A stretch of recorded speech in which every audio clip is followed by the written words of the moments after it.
Hari.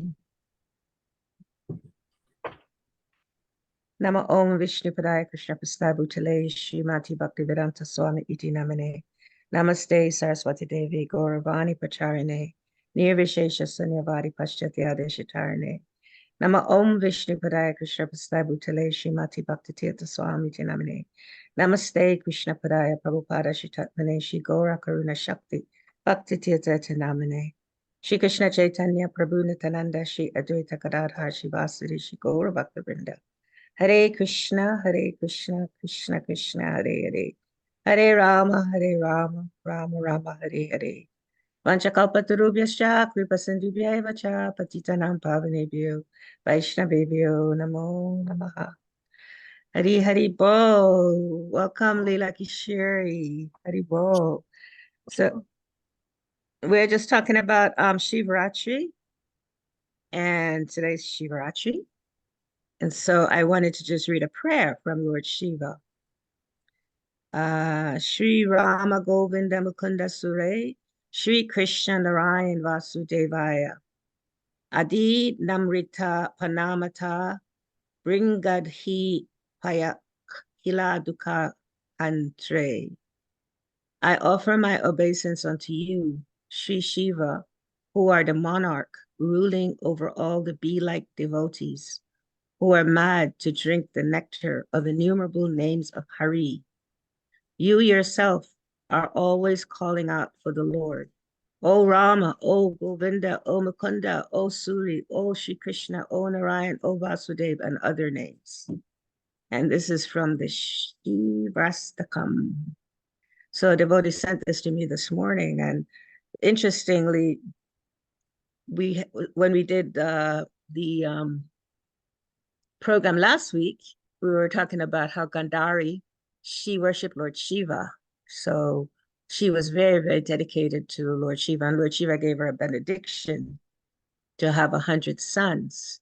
And then we had a program on Wednesday, and we have a group on Wednesday evenings at 7. And so there was this devotee male that was sharing. We were talking about our favorite passages from whichever one of the scriptures that we read. And so he was sharing that one of his favorites was the prayers of Lord Shiva. And I thought, oh, okay, I'm going to go and read the prayers of Lord Shiva, because he was just, so excited about sharing some things from the prayers. So I actually downloaded those prayers because I also found that, I used to worship Lord Shiva before I became a devotee. And I've kind of totally put him, like he's on a shelf. He's on one of my shelves. But I don't really think about him as much as I did prior to becoming a devotee of Krishna. However, I remember it was because of him that I came to Krishna. It was because of him and the guru that was at that time my guide, that when that guru, I had been saying Om Namah Shivaya Namaha for years. And then that guru, when he gave me something that was called a Shakti Pat, which is, anyway, I guess that's a form of initiation from that particular guru. And in my ear, he gave me the Maha Mantra.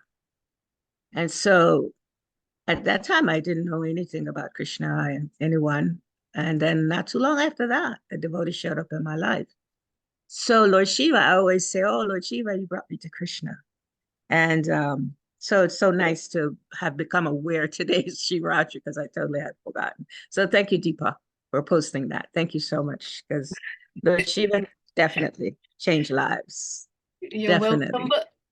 But how did you learn about Lord Shiva? Because I would have thought you'd learned from Krishna consciousness, but you're saying it's the other way around. Yeah, it's absolutely the other way around, because I was always like a seeker from the time I was really young. And I just would pursue, just different paths. And then I met some devotees. I guess I was in California. I met devotees that were disciples of one guru named Muktananda. and I got introduced to that guru. And so he was someone that taught I mean, yeah, his path is the path of helping aspirants to go to Kailash, which is Lord Shiva's planet. And so that's how I got, that's how I got connected. And I actually was a devotee for a long time. Until like that happened, all that happened, and somehow I was directed to to meet a devotee after that guru gave me Shaktipat. So it's Krishna just works in such mysterious ways. However, I'm still attracted to Lord Shiva. I just haven't really given him much attention in some time. So now I actually, before I chanted my japa yesterday, as Karina Shakti was saying, I read his prayers. So I have all his prayers here that I just downloaded yesterday because I thought, oh, Lord Shiva, you're such a devotee and you're so kind to fallen people, really, really fallen people. And yeah, I just want to again start praying to you for helping me to be a better devotee. Yeah. And where are the prayers from? The prayers are in Srimad Bhagavatam in the fourth canto, Bhagavatam. So it's 4:24:33 to 4:24:49. That's Srimad Bhagavatam. And then again, the prayer starts from 4:52, 51, 52 to 4, let's see, to 4, yeah, to 4:68, 4:24:68. So I've done Canto 4, but I don't remember this. Yeah, this is Lord Shiva speaking to the Prachetas. And he's actually praying, and as he spoke to the Prachetas.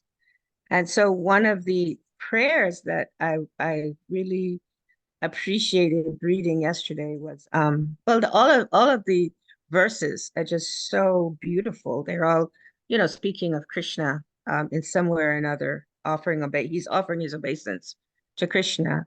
But however, it is first prayer that he speaks in text 33.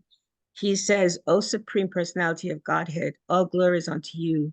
You are the most exalted of all self-realized souls. Since you are always auspicious for the self-realized, I wish that you be auspicious for me.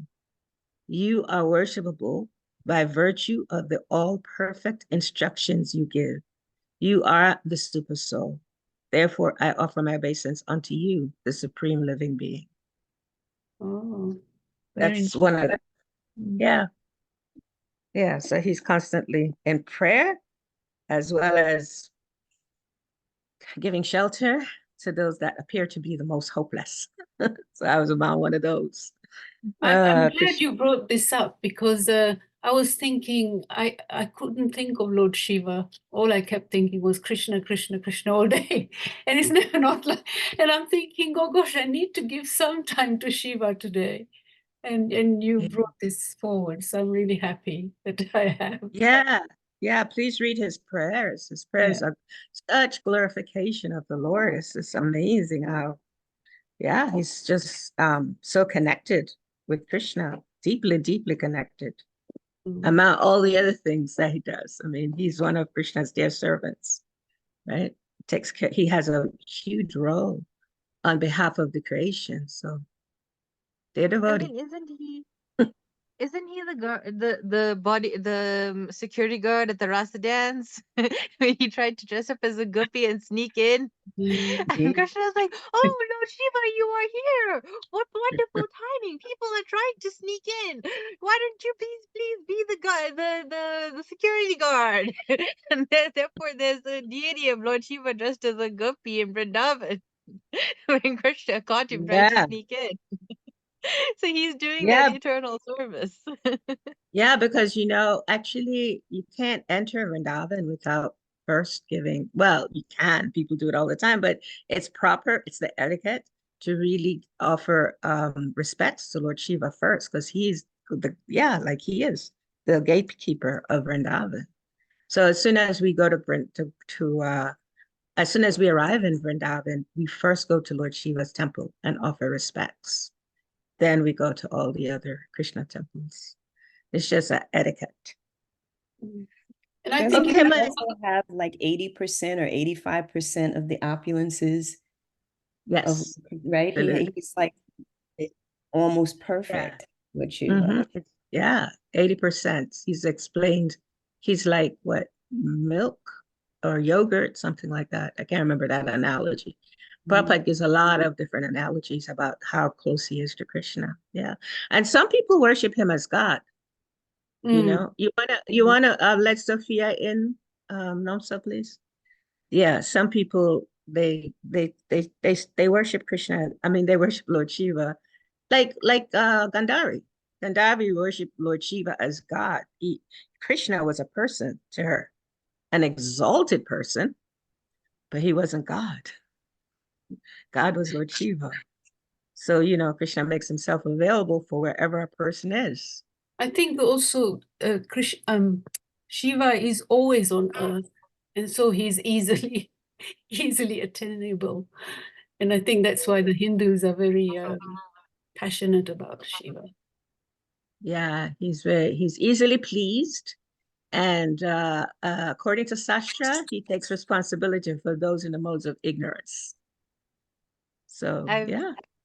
I've heard. Sorry, go on. No, go ahead, Deepa. Growing up, I don't know, probably Karuna Shakti knows this, but we used to have a lot of rituals, all us girls, for for obtaining a husband, a right husband. So you'd be praying for Shiva over a fast of 7 days, and then we go to the temple, and it would be all Shiva, Shiva, Shiva there. So It said that what Draupadi did to get a husband, but then she said it 5 times, so she had to get 5 husbands. And so you have to be careful what you're praying for. But yeah, that is like a common prayer for girls go to do. Yeah. But I was Yeah, a gonna lot of say, people don't know. Sorry, go ahead, Karina. and I was gonna say one of the reasons why Lord Shiva is so kind of quote unquote easily pleased is he's not interested in anything other than his devotional service. So if you come to him, he wants to get rid of you as quickly as possible so that he can go back to his devotional service. So you're like, yeah, sure. And then he gets into trouble because he grants these demons like opulences. So like this is like Lord Brahma and Lord Shiva always getting into trouble, and Krishna is like, what were you thinking? And Lord Shiva and Brahma like hiding, like I wasn't. Yeah, if he doesn't get angry for being disturbed and burn you to ash like he did Cupid, right? Burns him to ash for disturbing him from his meditations. And then he's also got the Rudra, right? That manifestation where really it took like Vishnu coming and like stopping him, or he would have like destroyed everything before its time because he was so angry with Shakti's father, right? Yeah. So he's got a lot of, I think that makes him approachable too, because it's easy to identify with like his rage sometimes. And he's surrounded by the ghosts and the pot smokers. And he's, he accepts people like they are. He does though. I mean, he's very accepting, right, of people like they are. And even like Parvati, like how long did it take her to get his attention? Right? Because he's meditating, right? And it took her a really long time for him to even kind of glance over and go, oh, okay, you're trying to get attention, right? So yeah, I think it makes him very, very approachable. But I had a similar experience. My first real entrance into yoga, into Hatha yoga, was by a Shiva Bhakta in the Saraswati River Sampradaya. And she was really passionate about Lord Shiva. And, and I learned a lot of those stories through those classes that we had to do, a lot of his stories. And they do view him as what they call the Adi Yogi, the first Yeah, the first of yogi, third.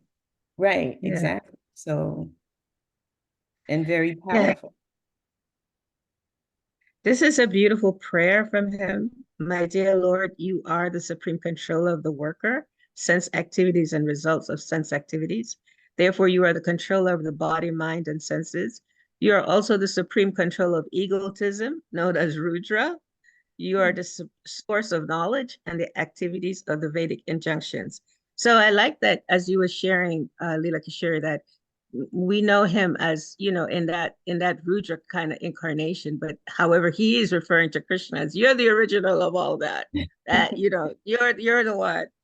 And then the other verse, he says, "My dear Lord, I wish to see you exactly in the form that your very dear devotees worship. You have many other forms, but I wish to see your form that is especially liked by the devotees. Please be merciful upon me and show me that form, for only that form worshipped by the devotees can perfectly satisfy all the demands of the senses." So he's sharing with us in his prayers, like, yeah, this worship Krishna, because ultimately Krishna is the only one that can really give us proper perfect shelter. And that's something that he did in my life. I know he did it because I had him on my altar, and every morning I was like, "Oh Namah Shivaya Namaha, Oh Namah Shivaya Namaha," and then he sent me to Krishna, directly sent me to Krishna. So I think anyone that had experience with Lord Shiva has had that connection where he arranged in some way to move on from just worshiping him, unless we get caught in just wanting things. If we just we can't get to that place where we just want stuff, and he But does we that. can do that with Krishna as well. Just wanting stuff, and then Krishna was like, "Oh, okay, here, go. Take it and go." Yeah, but Krishna is rough. Krishna is tough. He'll give us some knocks, and Krishna don't play. He's like, "Okay, I did it twice, 3 times. Okay, I'm gonna knock you down." Yeah, she will just keep going. Yeah. Oh, Krishna. Okay, my dear friends, we're going to continue in part 2, and thank you all for your inputs. Today's Lord Shiva's Shivratri, and we honored him by speaking some things about him, and we adore him for his service to our beloved, revered, loving Shri Krishna, Srimati Radharani. Hari Jai. Hari. Doesn't minimize him in any way. Just acknowledge him for who he is. Thank you. So I have a power. Yeah. Go ahead. So I just wanted to add one point. There were many times where Prabhupada when the devotees would apologize and say, "Oh, nobody came to the program," and Prabhupada were like, "Didn't you see Lord Shiva was here? Narada Muni, Lord Brahma?" Like, and because Prabhupada could see them, they would come to listen. Yeah, and Prabhupada, he always spoke of Lord Shiva, yet when I came to devotional life many years ago, seemed like a lifetime ago, the devotees would be very offensive to Lord Shiva. And because I was a Shiva Bhakta, I was like confused. Like, how is it that they talk like this about Lord Shiva? And for me, he was worshipable. Um, and then I realized that a lot of it was just kind of ignorance of our philosophy, not understanding our philosophy, not really hearing Prabhupada, not properly hearing, because Prabhupada always glorified Lord Shiva. And of course, he said we shouldn't worship the demigods. He let us know that, okay, you can worship Shiva, but however, that's not going to get you to Goloka Vrindavan.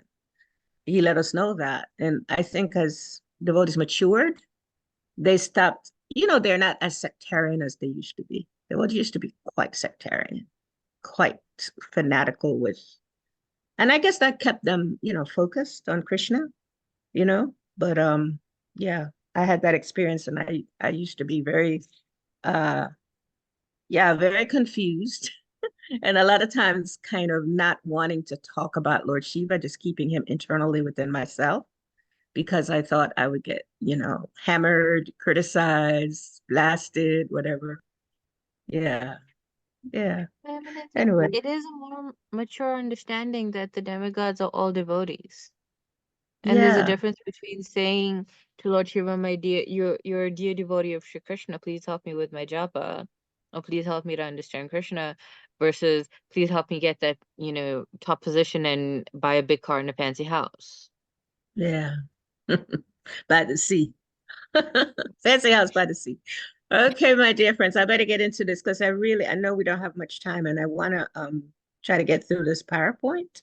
And I also want to welcome our dear, I see here, what is she? She's here somewhere. We have a new She followed Sophia. She followed the court. Sophia, her initiated name. Okay. Let me just go do this quickly. Click green.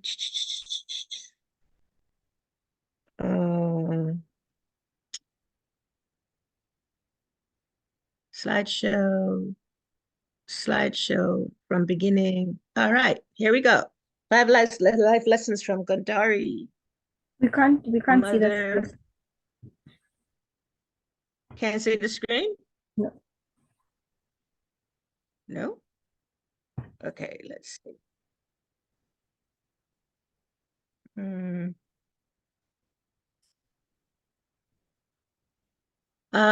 Okay, let me go back and put this in, minimize it.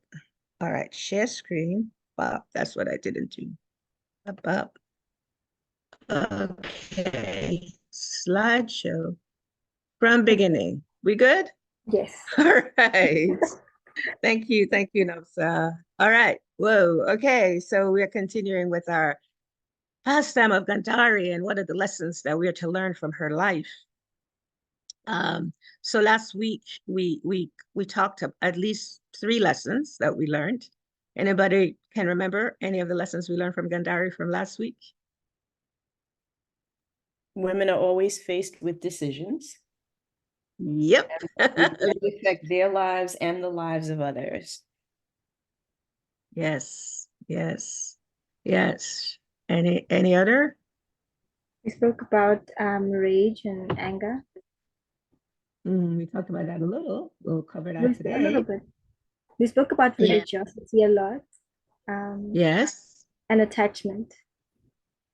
Yes. And there's one more that's really key for Gandhari that she teaches us.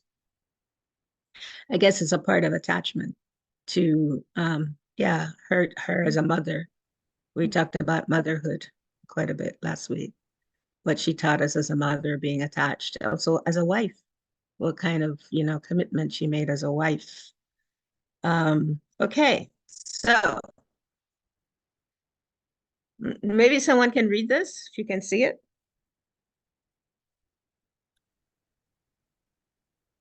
Okay, I'll read.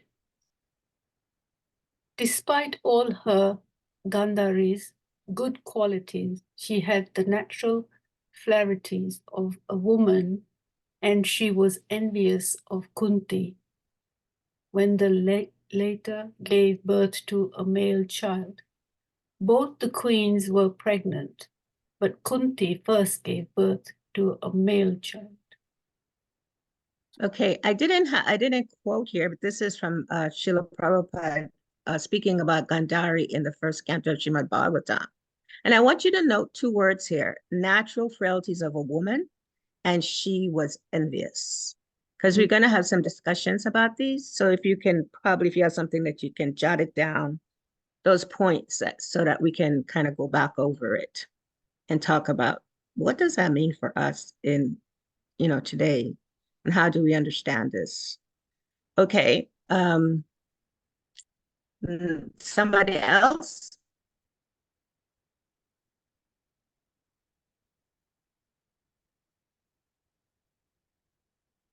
Haribo. Anyone can read. I curse you, Krishna. I hate to do that, but I curse you. I cannot forgive you what you have done to all these men. I cannot forgive you for what you have done to my son. Look at Duryodhana lying there. Look at Dushasana. Look at my other sons, all lying dead. All my sons are dead, every one of them, all 100 of them, killed by you. For I know you could have saved them if you wanted to. This is Gandhari expressing herself. Okay, somebody else? For temporary sense gratification, a person creates a society of envy, and due to this mentality, he or she plunges into the ocean of suffering. The Gandhari had 100 sons, and all of those sons died. Everyone was killed, every single one. And that was why Gandhari had that curse, because she was like saying, she, in her communication with Krishna, when she had the conversation with Krishna prior to cursing him, she was crying out like, why couldn't you have saved one? Why did you kill all 100 of them? So she was really grieving her 100 sons.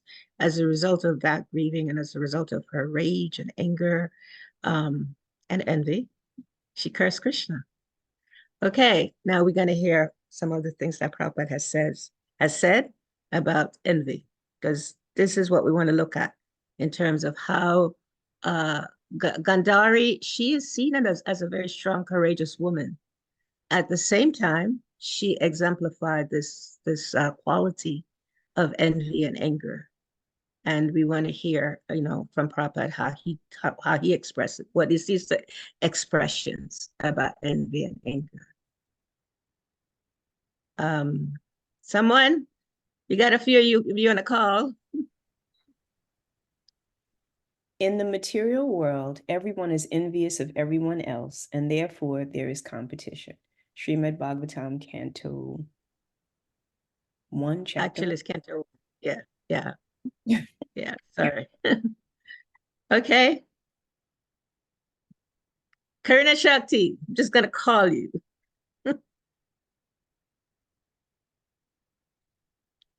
Are you around, Karuna? I'm here. I was just struggling to unmute.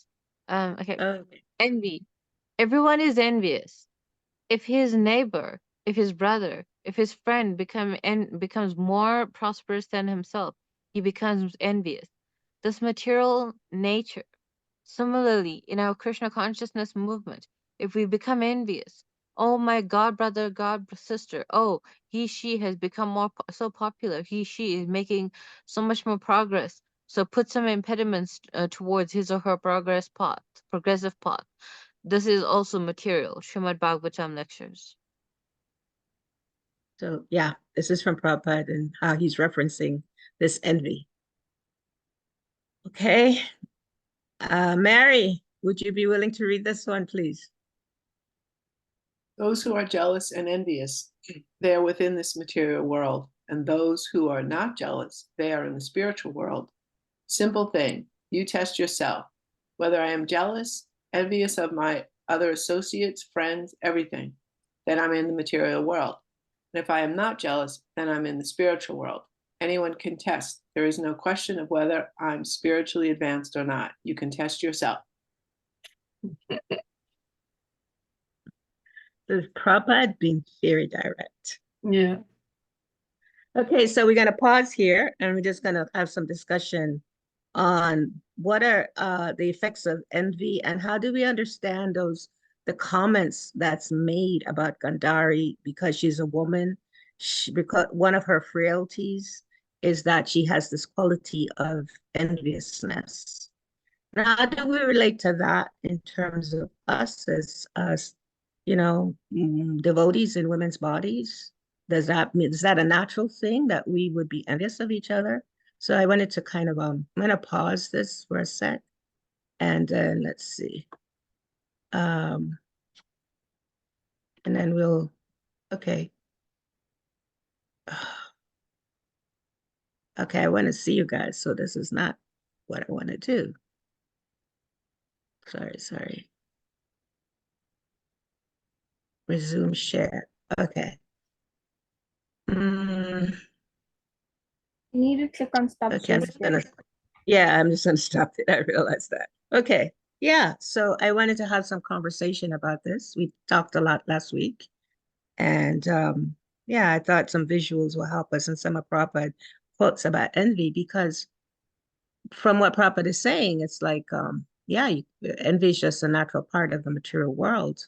Yet it causes, in some cases, like real disturbance or destruction. In the case of she cursed Krishna. So what are your guys' thoughts about that?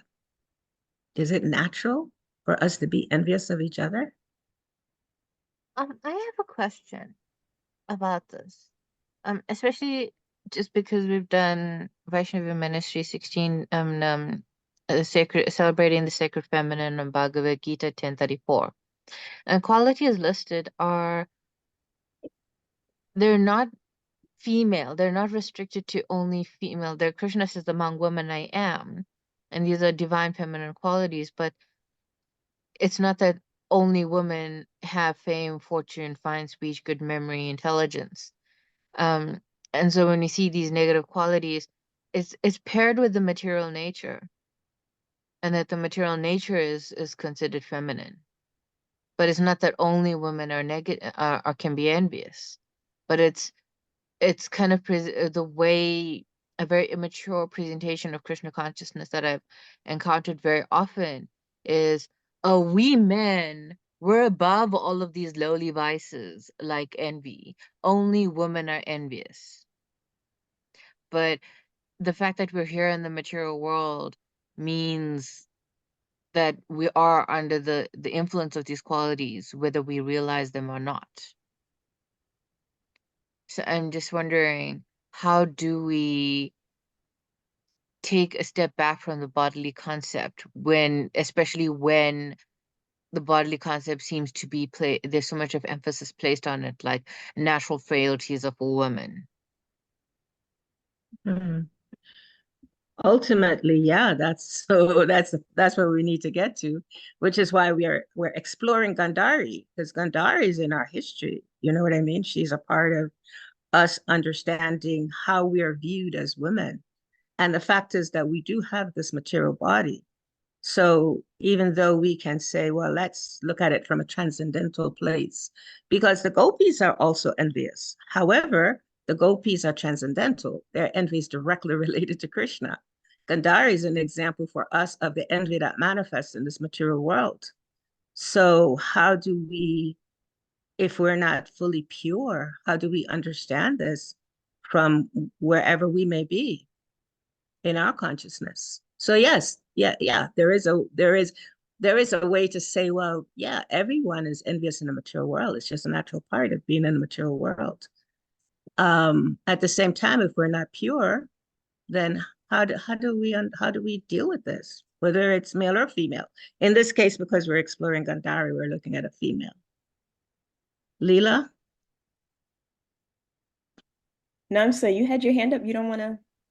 Oh, sorry, I didn't see Namsa. No, I was just going to say, whenever I think about envy, I always think about men. Just even the wars in the world and all of that. So I don't know, like it being a feminine quality or something that's in that's very specific to women is really, it's like an afterthought for me. Okay. I was When also you think thinking along the same lines as what Namsa was saying, where that they say natural frailties of a woman, but the entire world history is filled with battles and dead bodies because some man got envious over another man, or his ego was bruised and they went to war and killed hundreds of thousands of people. So this is what Prabhupada is saying. He's the one that made this comment. It's in his purport. So yeah, and this is why we're talking about it. It's just to have a conversation, right? Like, how do we look at this? Not to make anyone right or wrong. It's just, yeah, what's our perspective on it? Okay, Leela, I think you had something to share. I think of the natural frailties a little bit more than just the envy. If you really look at her whole situation when she was born, look at the whole source, not just her, like she's a woman. So she's traded basically up by her father, right? Like he picks this person for her to marry because he wants her to have more money and more power. And he made that choice for her. And we don't know how much choice she really had. We don't know. Could she really have just said no or not? Who knows? What were her options? So now she's also, I mean, realistically, women are in bodies that tend not to be as big, as bulky, as, you know, in terms of just muscular tissue and bulk in general. We're not stronger usually than men. So in that day and age, especially, you really were kind of dependent in terms of your safety and your welfare on having this husband, having this powerful husband, having sons, which she had 100 of. So, I mean, you know, she really should have been set. But when you look at it, that sometimes I think of that as the natural frailties in that time, that of course she was envious of Kunti having the firstborn male child, because the firstborn male child secured you a certain position. You had a certain amount of power. And, you know, her husband wasn't like a cakewalk. She didn't marry him because he was so handsome and wonderful. She married him because he was a king, you know, even though he wasn't going to be fit to necessarily lead, it was a way to get more power. So to me, envy is always born from a sense of lack. There's not enough. And if I don't get mine or you get mine, I'm not going to have enough. And so I kind of have some compassion for her, because you can understand, here I'm married to this blind guy, you know, who, not for nothing, isn't the sharpest tool in the shed either in terms of like how he's managing the affairs. And she's a bright girl who's now blindfolded herself. So she's given away her power. And now the one thing I have my hopes on, like I'm going to have all these sons and I'm going to be like in the catbird seat. And you beat me to the punch, you know, of course I'm envious. And so I think we have to look at the whole picture, and not so much like it's an internal defect or frailty of a woman, but based on the way that women have been set up in society, where especially at that time, you gained your status through men. You know, it was a deficit for Kunti to have this male child first. And I think I mentioned it last week that it was a shame that she had no wise women to consult with. Like, how blessed are we to have this sangha where we can have these conversations? It wasn't like she and Kunti could just sit down around, you know, the fire pit or whatever and like have this discussion. Like, can you believe what's going on here? Like, your husband, I don't know, you know, you know, they couldn't do that. So they're in competition, and competition is always going to, I don't know if it's the other way around. I don't know if it's that envy breeds competition so much as the perception of lack breeds competition, which in turn breeds envy. And I looked up this definition of envy, and it's like a painful or resentful awareness of an advantage enjoyed by another, joined with a desire to possess the same advantage. And if you look at her situation, isn't that exactly what was happening for her? So I think it's more to be compassionate for her. And I don't think of it as a natural frailty, like there's some defect in her just because of the DNA. I think it's how women have been set up. And even today, if you look at what in America, for example, is the idea of beauty, it's based on what? That we have enough food, we have enough money, so it's be thin, you know, that's what, but then you go to these other countries where like they do this thing where they, you know, feed these girls all this like milk and cream to make them fat because they don't have enough. So it's a source of status for a man to have a very big fat wife, because it means I'm feeding her and I must be doing all right. And again, so these girls end up with heart disease, you know, like at 25. It's like, but why? Because again, women are placed in a position where they gain their status and power through a man and what a man's view of what they should be or should have is. So I think it's more to be compassionate for her and us, women even today. But I think somewhere in the scriptures is written that women are more envious than men. Because I've heard it in the Sanatan recital. Yeah, So I've never come across it in the scripture, but I think somewhere in there, it's there. well, I think because I've also, I mean, it's something that's said so often, and I think I can't think of the exact reference myself as well, but what my observation is that this perception that women are more envious comes from how we tell women to identify themselves. So instead of saying Your spirit soul and your identity is that of part and parcel of Krishna, and that's where your value comes from. We tell women that your value comes from your marital status, from having sons. All of your protection, all of your security in life comes from your family position, rather than which is basically the root of why why Prabhupada said envy is inherent in the material world, because we're trying to be Krishna, we're trying to have what Krishna has, and we're misidentifying ourselves with the material nature rather than as Krishna's parts and parcels. And society is set up in a way that makes it more difficult for women to identify as devotees. Historically, it was easier for men to go to the forest to practice austerities. It was easier for men to do deity worship.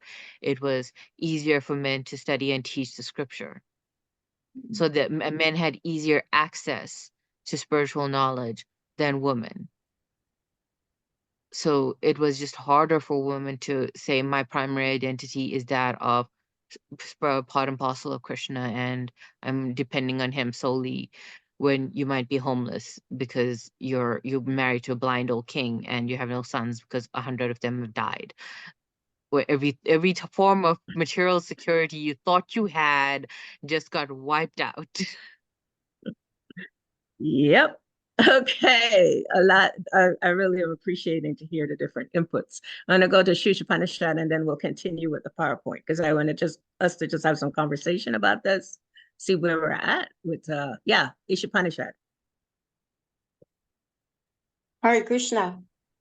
I wasn't on last week, but I just wanted to add something about Gandhari and her piety and how virtuous she was. And because of that, we like to hail to her. And her process, her lesson to me in reference to her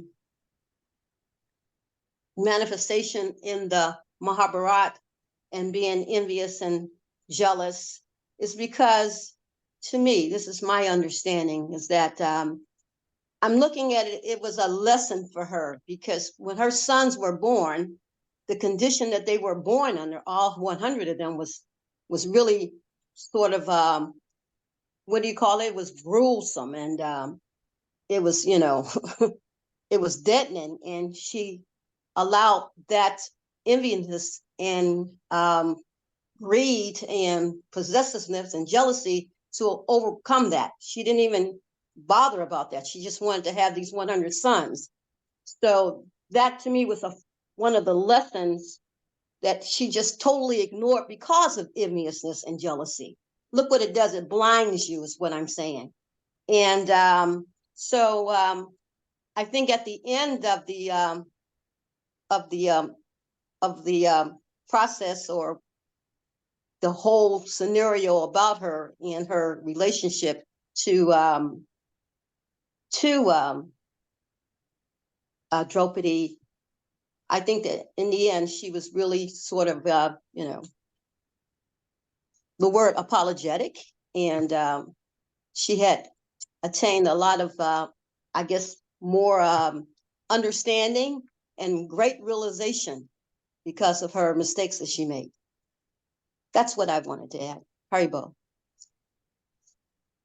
Okay, thank you so much, Ishapanishad. Yeah, Draupadi was there with some things also. She was kind to Draupadi, wasn't as kind to Kunti. Okay, let's go back to the screen and see what okay. Let me share. Sorry, that's not working. Oh, It is. Krishna. We can see the screen. Can you? Yes. Okay. Well, all right. So we want to look at what Prabhupada says in terms of people being envious in the material world and what we can do about it in general, whether we're taking a female body in this life or a male body. I think Karina said everybody is envious in the material world, which is a fact. And we see that Gandhari exemplified this, and we can come up with many reasons why. We can diagnose her situation and say, well, all these reasons attribute to why she had this envy. However, Prabhupada says just by us being in this material world, it means being envious. So he writes this letter to Chintamani. You ask how you can become free of envy. Simply by chanting Hare Krishna, Lord Chaitanya has said, the heart will become cleansed of all the dirty things accumulated in the heart. It is not that we have to endeavor separately to become rid of envy or any deficiency or impurity. So of course, Srila Prabhupada always gives us the highest. You know, he always, because he's a transcendental man. And so he is teaching us how, or he's a transcendental representative of the Lord. He's, of course, following in the footsteps of Lord Chaitanya by helping us to remember that this material world is a place of envy, it's a place of misery, it's a place of suffering. And we are all products of this as we are in this material world. However, if we want to become free from this, then we need to take shelter of chanting the holy names. Now, the thing about chanting the holy names is he doesn't say when we're going to get free from it. How long do you have to be chanting? Although Prabhupada does say, yes, even if you chant the holy names once, we can become free. We can reawaken our love for Krishna. However, it's also explained in the scriptures that it's kind of like when we come in contact with Krishna and when we take initiation, as most of you know, it's like unplugging a fan, and the fan is still going. So we, in our association, may still have this envy.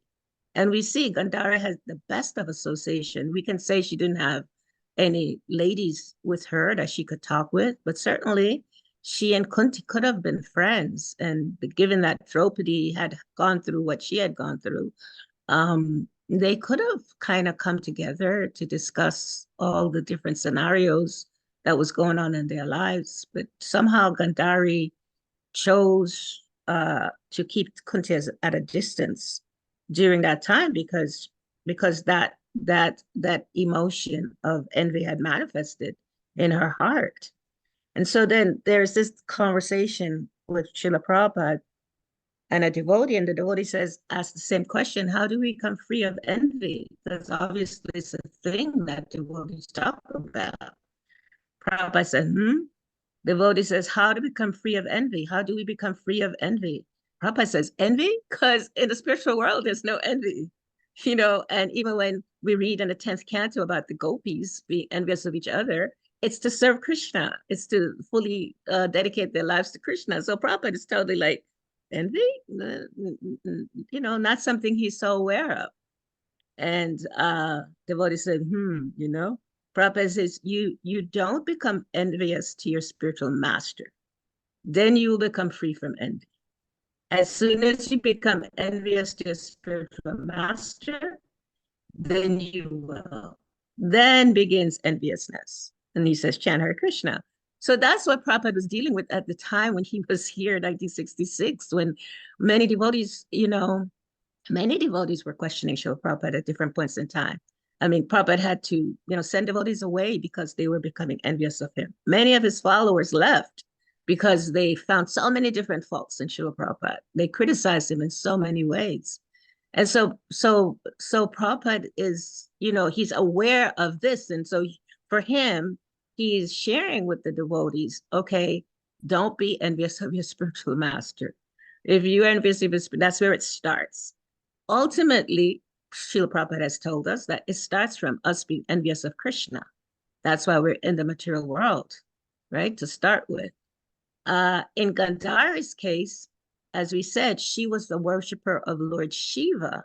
So for her, Krishna, although Krishna came not in the mood of the Supreme Personality of Godhead during that period of time with Gandhari. He was like a well-loved friend in the company of the Kus and the Kauravas and the Yadus. So the way that they looked at him, except of course Arjuna's family looked at him and understood Krishna differently than Gandhari's family. And so Prabhupada also says, freedom from envy. This is a verse that is quoted in the Srimad Bhagavatam in the 10th canto that is very helpful, you know, for all of us that experiences envy from time to time. This verse is a verse that Prabhupada says it's important to like wear it around our necks, you know, because we are all going to face different kinds of situation that can bring up envy. Tatenu kampam shishamik shamano bujani vatmakritam vipakam ridvag vapuhir vidaram namaste jivaitayo muktibara saitayabak. My dear Lord, one who earnestly waits for you to bestow your causeless mercy upon, and I always put him or her, all the while patiently suffering the reactions of his or her past misdeeds and offering you respectful obeisance within the heart, words, and body, is surely eligible for liberation, for it has become his rightful claim, his or her rightful claim. So the key here is to earnestly, patiently wait and see things that happen in our lives as reactions from things that we may have done in the past, and to offer Krishna obeisance, waiting and knowing that Krishna will ultimately bestow mercy upon us as long as we stay in a process of Krishna consciousness, as long as we stay endeavoring in the process. So in understanding Gandhari, it's really important to remember that Gandhari was not a devotee of Krishna. And she was affected in the material world. She was, you know, affected by the everyday challenges of life, as most of us are. The difference with us being devotees of Krishna, and even her as a devotee of Lord Shiva, somehow or other in her life, those experiences that she was having, or those challenges, became so important that she wasn't, at least as far as we hear in her life, she didn't turn to Lord Shiva to just pray and just say, okay, this is all being sent to me for a reason, you know, and I'll just wait for all this to pass and know that you, Lord Shiva, will, you know, benedict me. We don't hear that so much in her pastime. It may have been there, but we don't read about that as much. Whereas for a devotee, it's it's so prominent, you know, that we are trained to understand, okay, we're going to suffer, things are going to happen in our lives, we're going to face difficulties, we're going to face challenges. However, take it as, well, this is all due to things that I might have done in the past, and ultimately, if I stay focused in the process, Krishna ultimately will be there. And to develop this mood of prayer. So these are the three pillars of our movement, and all of them are destroyed if we harbor envy in our heart. According to Sri Chaitanya Mahaprabhu, you only need to practice three things in order to make spiritual advancement. One is to sing the names of the Lord, and in this way, always think of him and keep him in your heart, in our hearts. Serve others who are on the path, and think of the welfare of others and do something for their good. And in this last point, it can be something seemingly small acts of service, like simple, like greeting someone in a friendly way. So these are all different ways that we can look at this envy that's a part of this material world that we live in. And we can say, well, yes, Prabhupada is training us to remember that we are spirit souls, we're spiritual beings. We're not really a part of this material world. However, that realization fully comes when we're unmotivated, anyabilasita sunya, unmotivated in every way, that in everything that we do, where motivation is simply to serve Krishna. And until that time, we all are affected by envy. So I put this in here just to help us in terms of looking at some ways that we can deal with envy, we can address envy, not necessarily from taking scriptures out of our Vedic paradigm, but just from everyday life. is shift our focus to the goodness in our lives. Shift from looking at, as I think Lila shared this, looking at other people. She gave this example of envy and what envy means. So we sometimes, that envy comes up when we think that we want something that somebody else has, or we need to be, in a place that somebody else may be. We need a role that somebody else may have, or we just not satisfied with what we have. And remind ourselves that nobody has it all, and stop comparing our lives with others. And that's a big one that, everyone do in the material world. We're always comparing ourselves with other people. Avoid people who habitually value the wrong things. Spend time with grateful people. Celebrate the success of others and be generous. I'm almost done with this one, and then I'm going to get to the hands of everyone else. So I can get out of this PowerPoint. So Gandhari, Kunti, and Dhritarashtra. So at the end, as I believe Ishopanishad shared, at the end, of course, Gandhari, because that happens to all of us. At the end of our lives, we realize all the mistakes we may have made, all the enviousness we may have had, with other people, or even, with Krishna, or even with Guru, whatever. People have different levels of envy. At the end of when people get old, they start realizing, oh, this doesn't serve me. And then they start wanting to, they start having desires to do something differently in their lives. So Gandhari, what she did differently is, of course, she gave up everything, her and Dhritarashtra and Kunti, and they went to the forest. So in that scenario of them making that decision, Kunti became the leader of Gandhari and Dhritarashtra. The same person that Gandhari was so envious of, she became the person that was going to help this couple. So Gandhari is blindfolded supporting Dhritarashtra and following Kunti when they became old and they retired to the forest. So these lessons that we learn from Queen Kunti, from Queen Mother Gandhari, is firstly, she was devoted to Lord Shiva. Because of Lord Shiva, she got that benediction to have 100 sons. And that didn't come because of her being married. That came, that's the reason actually that she was chosen to get married, because she had gotten that benediction from Lord Shiva as a young girl, because she was so devoted to him. So Shiva gave her that benediction. And Bhishma found out about that benediction and went to her father, because he thought, well, she's going to have 100 sons. So that's going to make up for Dhritarashtra's blindness. 100 sons will rule the kingdom, but nothing to worry about anymore. Not realizing that, things often unfolds differently.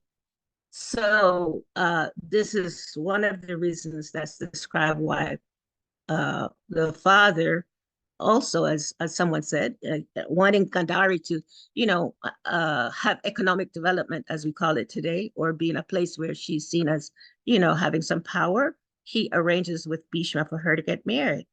Now, Gandhari also had a lot of willpower. She had courage to make these difficult decisions. So we could say, well, yeah, she didn't have a choice with her family, because that's just how it was in those days and still is today, where families often decide who somebody should marry or not marry. She may not have had that choice.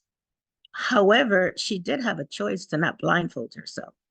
She was fully aware that she was blindfolding herself. And we have different schools of thought that says she blindfolded herself to prove to her family and all the people that, okay, since you guys married me to a blind person, then I'm just going to blind myself too, right? Then there are other, of course, there are other perceptions or other ways that people share this particular paradigm of Gandhari and say, oh, she just wanted to be loyal and follow her blind husband. Well, I think we can decide as women, in these bodies, what would we do? in a situation like that. If we could have been more helpful, if we can be more helpful in a situation and make and help, you know, to create a more stable environment, do we just blind ourselves and just shut up and don't say anything and don't do anything? Or do we do like some people like Karina Shakti is doing, just bring in projects, developing projects to help bring awareness and to let people become more conscious of this feminine principle. What do? We can easily blindfold ourselves. Of course, she accepted this. It was a duty, you know, to marry this blind king. Another lesson we learned from her is the commitment to sacrificing her own needs by blinding herself. Okay, so that's one way to look at it. She made this commitment. She sacrificed herself, but underneath that, we all know that under the iceberg, there's always something else. So underneath that, was it out of resentment and anger? We see in the end, she externally showed that anger to Krishna. So was this a part of the anger that she had even then? You know, even though she was externally showing this commitment, externally showing sacrifice, do we do that? Do we externally, out of duty, show that we're making a sacrifice and commitment when inside we're really angry, we're really disturbed, we really have resentments? And she also, the fourth lesson we learned from her is how she upheld Dharma by practicing truthfulness. She was a very straightforward woman, extremely straightforward. She was known for speaking the bitter truth, especially to her husband and her sons. It was never that Gandhari was saying it was okay what they were doing. And remember, when Duryodhana was born, she told her husband to kill him because she knew that it was inauspicious. It was not auspicious, this boy. And so every time they did something, she would be the one to reprimand them. They didn't listen to her, though. Because why? Part of that was because she blinded herself. So she kind of minimized what she could have done for the benefit of her family, her children. And then the last thing is the attachment, the impact of anger and envy. That's what we were talking about today. And that comes from the attachment. Ultimately, even though she was truthful, even though she was dharmic, she was still very attached. And so that attachment is what made her do this,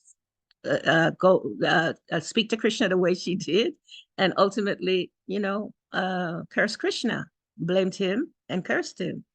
So these are some lessons that I thought. And from this, one of the things that came clear for me is the need for being more appreciative, to be able to celebrate the success of others. And so what I'd like us to do right now, and I know there's a couple of hands up, and I'll take those hands before we do this last part, is to share one or two qualities that describes a Vaishnavi in our group. And those, I just listed some of those qualities. There's 26 qualities that we can have. And so from this group of qualities, perhaps you can choose a quality and also, or one or two qualities, and choose a person that you can appreciate them without having that quality. Because really, in order to address the envy that is there in our hearts, we can counteract that envy by being more appreciative with each other. And that's one of the things I believe as women we can bring, you know, to our ISKCON institution, is to be more supportive and more conscientious about supporting women. And that's what I think will make the biggest difference in our institution. Okay, so I think that was my last slide. I'm going to stop from here. You guys know, okay. You guys know the qualities of devotees, so we're going to do that little exchange. However, we have Ishopanishad and Purna Shakti. I don't know which one of you had your hand up first. Ishopanishad. Okay. Okay, Shishpanishad. Oh, Shush Panishad, you I'm here? sorry, I never let my hand down. I'm sorry. Oh, Go okay. ahead, someone else. Okay. I have to think about things. Okay. Karuna?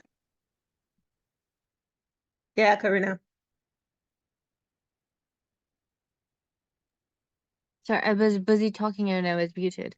The on the list of things to do to change or move away from this culture or attitude of enviousness, one of the points was stop associating with people who value the wrong things. And I was just thinking, okay, well, what does it mean to value the wrong things? What are people's reasons for valuing certain things? And this is something that I see very, very prominent, not just as women, as women of color, but also being in a relatively young democracy with a large percentage of the population who were previously oppressed. And like amongst Indian people, one of the common snide remarks you would hear when they're mad at someone, it would be like, you think I've got the food in my house. And so overfeeding people when they come to your house is a sign of wealth. I have food in my house. Like this overeating becomes a sign of wealth. Buying a new car, having the new clothes, having all of these things becomes not just a sign of wealth, but a sign of progress and liberation. So the value, what exactly is the value? Because it's not, I mean, it externally it appears to be something really shallow, but on a deeper level it's something really important, but it's being expressed in a really unhealthy way. So how do we develop some discernment in that? Because we don't want to cut off people with genuine intentions just because they're expressing something unhealthy, because we all do that. And at the same time understanding that this is just unhealthy straight up, no matter how I dissect it, and I should cut myself off from that. Yeah, thank you for that. I've been like a victim in that situation many times, especially in India. Everybody wants to overfeed you. At least many of the places that I would go. And it's a part of the culture, as you said, and it's a part of the culture. I don't always get that it's because of wealth, because I've been in very poor people's homes in India, in villages where they do the same thing. So my thoughts are this is a part of the culture. I mean, I'm guessing that some of it could be, identification with wealth. However, my experience is a part of it is the culture is one of giving, and they are often they're trained, to to give where where they know that the person will be fully satisfied, even when you tell them, I'm satisfied, no more, fine, I'm good. Still, what I could see from the culture is they may think, well, yes, you may think you're satisfied, but you're not really satisfied. I'm going to give you more. I'm going to give you more, like this. I just see it, for me anyway, I see it as a part of the culture that's into pleasing and wanting to be supportive, and wanting to enhance a person's well-being. And I see it very positive. However, it can be really annoying. I have had that experience. It can be annoying. So how do we deal with it? Well, in terms of nonviolent communication, of course, we need to find a way to see like what their needs in most cases is to, in my experience, as I said, is to just be like more of a caregiver. And then what are my needs? So look at both those needs and then be able to have some kind of dialogue with those persons, whether you say, oh, I have something wrong. Usually that's why I always say, oh, there's something wrong with my stomach. I can only eat so much. Find some very delicate way to help to express to people what our needs may be. When I talked about habitually value the wrong things, I was thinking more of like spend time with people who are like into, let's say, like the latest fashion, or they're always talking about money, salaries, cars, what they have. They think talking about their different sense gratification, things they're gonna enjoy, like that. I was referring to those kinds of things, like try our best to limit being around, those kinds of people, because this can be draining.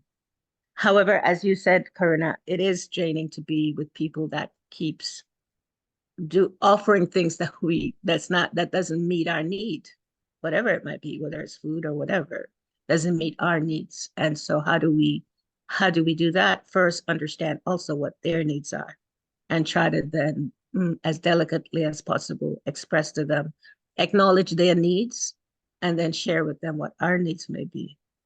I find that, because like Gandhari, she was very straightforward. She was very truthful, right? So sometimes we do need to be truthful. We do need to be straightforward. However, we need to do it palatably. Because I think it was also there's a part that, like, culturally, when you're a guest, you may have difficulty in taking, because you're encouraged not to you're encouraged to be politely that you need your guest to tell you that take more, you don't take it. So I think there's some of that as well in there. Yeah, there's a lot of different ways we can look at that. I see iPhone 274, and then Leela. Arbo, iPhone. You got your hand up. Okay. Arbo.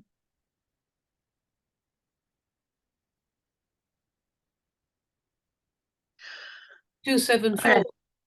Yeah. Maybe that might. They just muted. They can 274. unmute themselves unless they're having a chat and then they're not aware that they're muted. They can unmute themselves and share.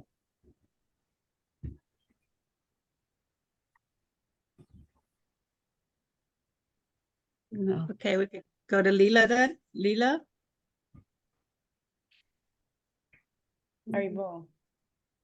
Yeah, I was just the point that I think it's a sticking point for me with Gandhari, where it's this sense that it was so virtuous and wonderful for her to blindfold herself.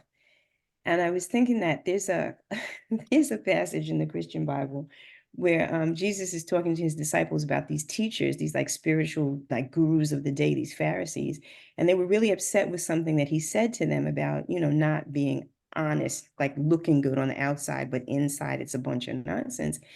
And then his disciples said, they were really upset by what you said. Like they're these high, grand poobahs, and they're really upset with you. And he said, you know what, forget about them. They're like blind, and they're blind men leading blind men. And when blind men lead blind men, they go into the ditch together. And I'm thinking, like, how strange is it that you marry someone blind and you can see?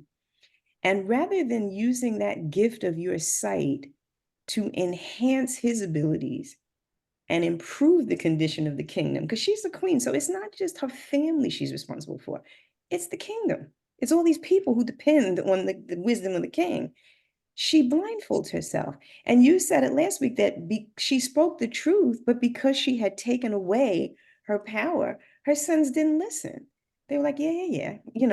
But like, look at you. You could see and you don't even choose to. So, I mean, in that case, I think I have a hard time with looking at it as it was such a wonderful thing to do this. And is it a wonderful thing when we've been gifted with something and put perhaps in a challenging situation, rather than to use those gifts to address the challenge, to just go, no, I'm going to stick my head in the sand, and go along to get along, which is kind of, whether she did it to be passive aggressive, whether she did it, out of some strange sense of duty, whatever, she still took away from her gift and what she could have brought to the situation and made herself ineffective, and put herself almost in a position to therefore be envious, to be more envious, and to depend on outside things, 100 sons, rather than the inside things that she had been given, You know, she wasn't a stupid woman. She was a very honest woman,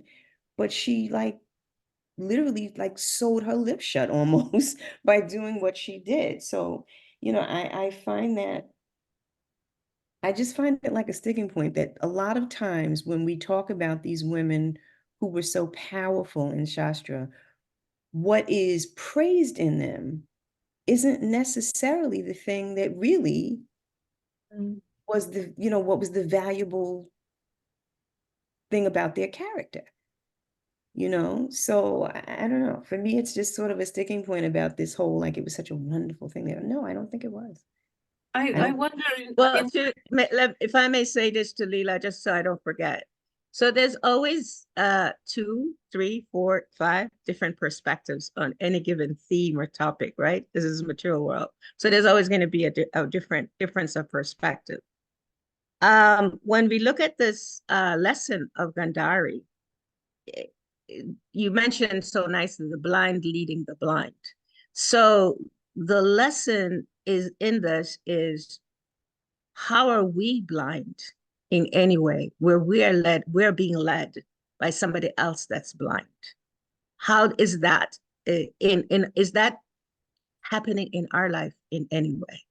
Because ultimately, all of these pastimes, all of these stories the lessons are meant for us to look at ourselves and to understand, okay, whether she did it because she was virtuous and loyal and committed, or she did because she was just plain out angry and being a victim, and then she became a persecutor, whatever it may be. How is this impacting my life? In what ways am I blinding myself? Am I doing that at all? And so these are some of the questions, because this is why it's life lessons. It's to help us. Gandhari is just an instrument to help us to see, look internally, as you're saying, Leela. Go inside. Okay, I see Krishna Mai, so I'm just going to go to Krishna Mai first because she just came on and I want to welcome her. Hello, my love. And then we're going to go back to Karina. Yes, welcome. Thank you so much, beautiful Vaishnavis, my humble businesses. I actually was the iPhone, whatever, that was my phone. Okay. I didn't know how to unmute myself, but I have been listening for a while. Beautiful topic. I really appreciate this. Especially, I really appreciate how you ended up with the invitation for us to appreciate each other. And I just would like to share my personal realization that I had. You know, talking about envy, I heard from my Guru Maharaj, Devamrita Maharaj, that he mentioned that envy is actually appreciation. We appreciate something that this person has, but it's like perverted appreciation in a form of envy. And in my personal life, there was one person in my life that I would always be like disturbed by this person activities and what I heard about it, and it was nothing wrong. Actually, they were doing amazing things, but still those emotions were coming to me, and I felt like, okay, I'm just so envy of this person, right? And that felt kind of hopeless. I was thinking, why I'm having those emotions. And then I remember what Devamrita Maharaj mentioned, that this is actually appreciation. And then I start to analyze like what I am appreciating in that person that I don't have, that causes these emotions in me. And I realized that I was thinking like, okay, is it something what this person has? And I said, no, it's not the things that they have. Is it something like, is it like I would like to be like this person, look like this person, you know, like I have personal bodily feature like this person? And then the answer was no. So then I was like diving deeper, like, what is this? And then I realized that what I appreciate in this person, it's the confidence that they have and I don't. And at this point, I feel so liberated because I realize that's something I can work on. So instead of feeling this hopeless and like really, you know, punching myself in the head saying, oh, you are so bad, you are so envious, like, why you even have those emotions. Then I turn it into trying to find out what is it that I appreciate. And then this realization that it's not material kind of things, meaning gross, like things that this particular person has, or the like badly thing. It was just a quality of character that I could work on developing. So I just wanted to share this realization because it was like a aha moment for me. Yes. So thank you once again. Thank so much. you. Adibo, welcome back, and thank you so much for sharing. We really appreciate your presence. Thank you. Yeah, which is why we're ending on appreciation. And so maybe we'll be able to get Karina to share something, and then we'll maybe get everyone to just share one word that you might appreciate, that's an appreciation word from that list, if you remember the list. Everybody knows the 26 qualities. At least you might know one or two of the 26 qualities. Okay, Karina, please. Yeah, I was just thinking in terms of you're saying the qualities that we admire in Gandhari that were glorified, but then at the same time she was selling herself short, or kind of shooting herself in the foot. And because one of the versions of Gandhari's story that I've always heard was that she did not want to put herself into a superior position to her husband, and that was a very important point in Vedic culture, that a woman can never be in a superior position to her husband because there'll never be cooperation and harmony in the marriage. And so she chose to do that because she wanted to have harmony in her marriage. And I'm just thinking in terms of the difference between, this is a very quite relevant to an everyday struggle that almost every person in ISKCON encounters in some way or the other every other day, is this conflict between Vedic Varna Ashram and Daivi Varna Ashram. So the Vedic Varna Ashram is what Gandhari is glorified for, that she was following the rules as set by time, place, and circumstance. These are the rules, and she followed them no matter what, despite all difficulties. But at the same time, we are criticizing her, saying, but Daivi Varna Ashram would have been to use everything you have to help to in service and to help others. And this is a very difficult thing to understand because these are Prabhupada's words glorifying Gandhari or whichever other personality for these qualities. And it's not always clear how to make that distinction in modern times. What is ultimately beneficial for bhakti and what should be just disregarded because it's not beneficial for bhakti. Accepting what's favorable and rejecting what's not favorable is the principle. Yes. And that is the principle. And that is the principle in our life, right? In all of our lives, every single day. How do we accept what's favorable and how we do reject what's not favorable? And so in this situation, well, can we say what Gandhari, the way she was, without judging it, just looking at it, was it a favorable situation? What did it create? I can only look at it from the aspect of the different things that she did in her life, and how am I impacted by that, or am I impacted by the way that she did things in her life? Are there things that I would do or are things I wouldn't do, right? Just from looking at her life. And so, yeah, you're absolutely right. When we talk about Daivi Varnashram, that's transcendental, right? As opposed to, you mentioned Vedic Varnashram, but we understand the Varnashram system that most people follow. So as I said earlier, Gandhari was not a devotee of Krishna. She was a devotee of Lord Shiva. And, in all practical purposes, Gandhari is someone that's being represented as a part of material nature, to help us to understand envy. And as we said, how envy, when envy is there, the other side of the coin is to appreciate, to be appreciative. And then how do we do that?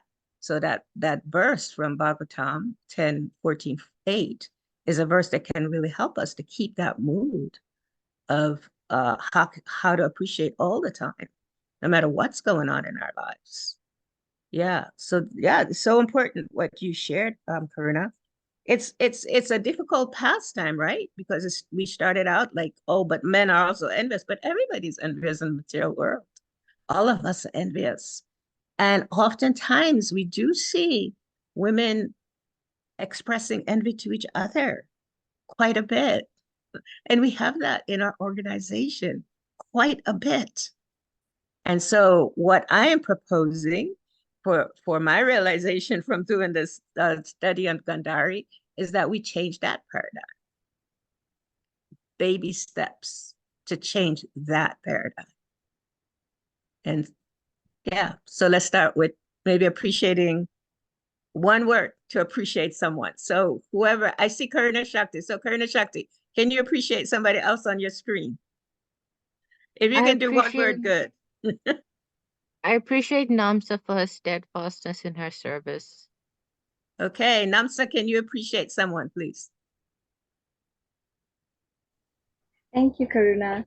I'd like to appreciate Leela Kishore for her fine speech and the way she speaks and the way she articulates herself. It's very beautiful. Okay, Leela Kishore, can you please appreciate someone? Thank you, Namsa.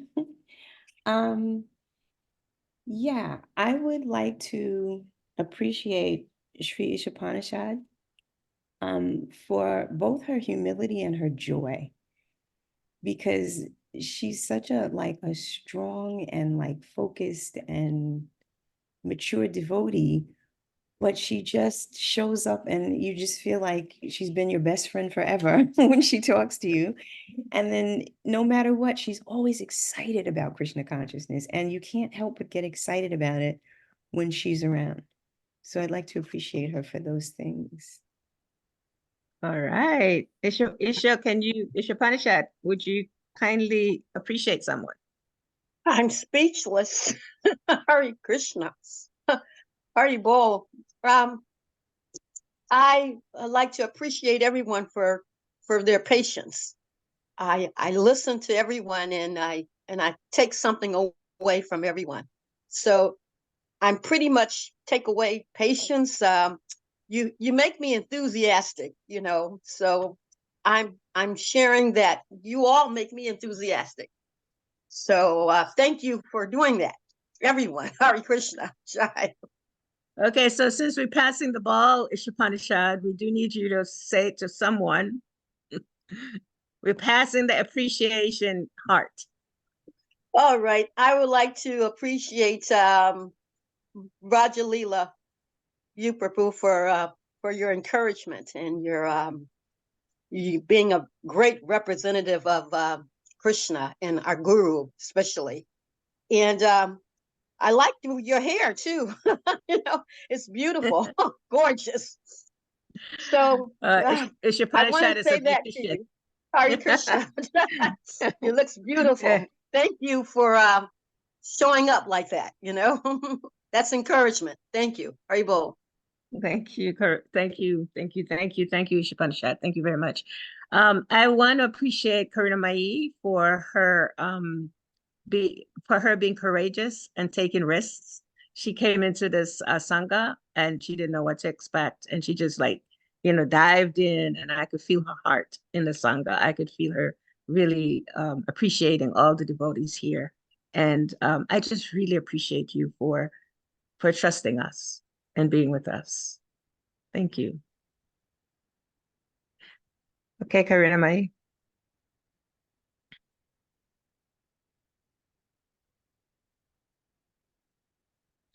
Oh, actually, I meant Krishna Mai. Sorry. I'm always mixing you up. I'm calling you Karuna Mai, Krishna Mai. I was speaking to Krishna Mai. Okay, sorry about that. Thank you so much. That's very sweet. I would like to appreciate Mary, especially because she's very friendly. I've seen her in many situations, and what I noticed too, that she's very easy, approachable, and always very eager and helpful. So I appreciate this very much. Thank you, Mary. Hari. Mary. Very, very, very. Thank you. Haribol, I want to just appreciate everyone for their kindness. I'm not always sure if I belong here, but you always make me feel welcome. And I appreciate that. And since we're passing, I'm going to say specifically, I'm going to appreciate Deepa, who doesn't always say a lot, but when she does, she says a lot. So. Yes. Thank you, Mary. Yes. Thank you. Deepa, thank you I so thought I much. said a lot. I always feel that here. Or maybe I'm thinking a lot. Yes, but that's very kind. I think for me, Rajlila, ever since I've met her, I've just seen this kindness and this openness, and it just attracted me so much, and the enthusiasm. And most of all, I think it's her ability to make difficult things easier. And I think that's really difficult to do, but you know, there's obviously a lot of kindness and compassion there. Thank you so much, Deepa. Deeply appreciative. I appreciate you so much. Thank you. Is there someone else? I think Karuna. Oh, Deepa, can you please call that? Who is it? Or I am doing that, right? Okay. I'm getting a little lost here. Who else is here? Namsa? we haven't heard any appreciation for Karuna.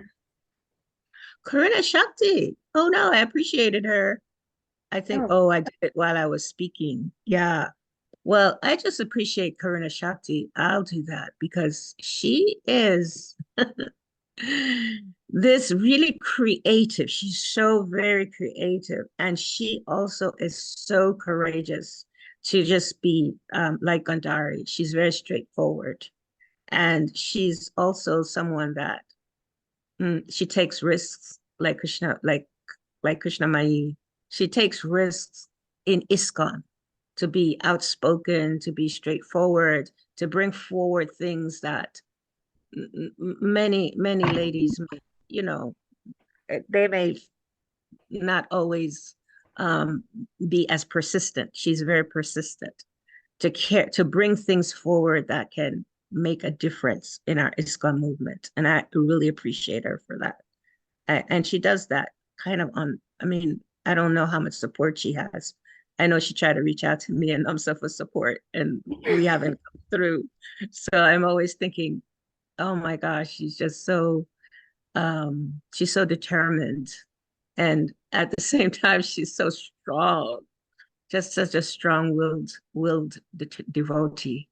So I appreciate you so much for being in our Sangha every week. I really look forward to hearing your voice. Even sometimes I'm like, okay, here comes Karuna Mai. I'm sorry, here comes Karuna Shakti. And she is going to bash a man today. and then she just like, you know, yeah, she does it with such ease. It's always interesting to hear her do that when she gets just a little annoyed with how our males, you know, may carry themselves in the world. She does it with ease and clarity. Yeah. So Karuna, thank you so much, Karuna Shakti, for being you. I was trying so hard to find the monkey hiding face emoji under the reactions, but it's not there. Thank you so much for your very kind words. I don't want to be a club for men. I want to be a shield for Vaishnavis. I feel like there's a difference between those two. Okay. And please reach out to the other Vaishnavis here, to participate in your program. Because sometimes I know I have a lot on my plate, but there's so many that's so qualified that can be a part of the programs that you do. Yeah, I think that's part of the objective is to attract more Vaishnavis, show them that it's not so scary to get up and do some of these things, that it's a support, it's an entire support system.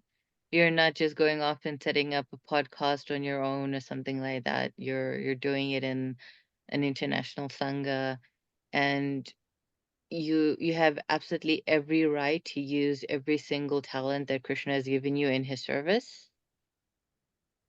And so, yeah, my goal is to facilitate a culture or an environment where every Vaishnavi feels that she can do that. Yes, yes. And that's what the Sangha is for, to be like a springboard for ladies to get that self-confidence and that courage to go into the greater ISKCON and having a voice to make a difference. We need to make a difference. We really do. And we can only do it by showing that we care. And that starts first with us, caring for each other, and then letting that kind of flow over into the larger ISKCON. So yes, thank you for doing your service, Karuna. Okay, my dear friends, next week, We have two actually, hands. Sorry to cut you. We have two hands up from Leela Kishori and Shri Sukhmanisar. Okay. Leela Kishori. Hare Krishna. Yeah, I just wanted to say something also about Karuna Shakti, just in appreciation. Something that I get from her is that she does forget about herself, I find, to serve the Lord and to serve Srila Prabhupada's mission. And one of the qualities is that you do that to become everyone's well-wisher and best friend. And I was thinking, when we talked about friendship, friends don't always make you comfortable and cushy. Sometimes they poke you a little to make you be better and do better. So I think sometimes when Karuna Shakti, she's so strong for the Vaishnavis, it's also a way of being strong for the Vaishnavas, because she wants them to come up higher and do better, and for us to all serve well together. So I appreciate that in her honesty and like her commitment to that for everyone. Not, it looks like it's just for the women, but I think it's for everyone. Yeah, absolutely.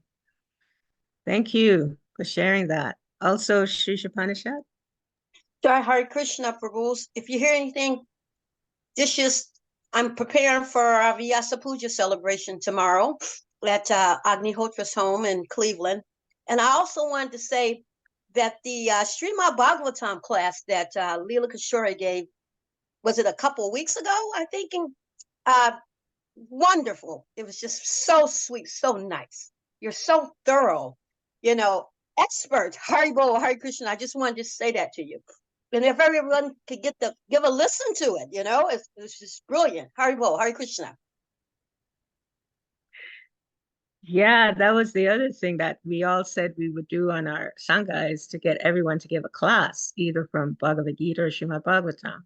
So somewhere in the future, we're going to come up with everyone giving a class, a Bhagavad Gita class, so we can all, and just kind of like appreciate each other for how we're able to express ourselves through Srila Prabhupada's books. Okay. Could you share the link?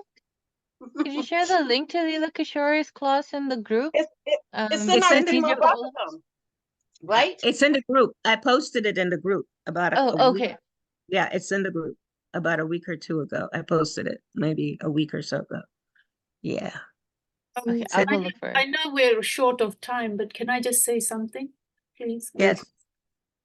Mary said that we are patient with her. I think she is patient with us, because she's willing to learn and listen with such calmness. Yes. Yes, that's Mary.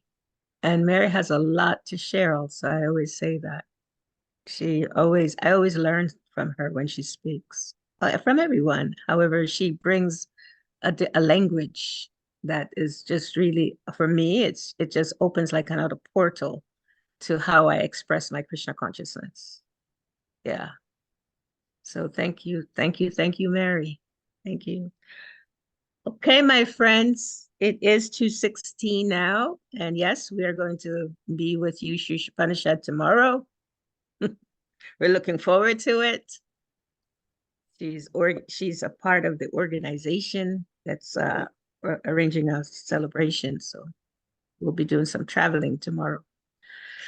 Okay, anything else anyone would like to share before we close? We say the prayer. Just have fun tomorrow. Yeah, we'll be with a lot of God family in that part of the world, which we don't get to often. So it's quite nice. We're looking forward to it. Vanchakalpa tarubhyascha kripa sindhubhya eva cha patitanam pavanebhyo vaishnavebhyo namo namaha. Haribol. Namsa, you want to do our heart thing? Yes, let's share our hearts for everyone and appreciation of everyone. Haribol. Haribol. Have a great weekend and a pleasant week ahead. Hare Krishna. Thank you.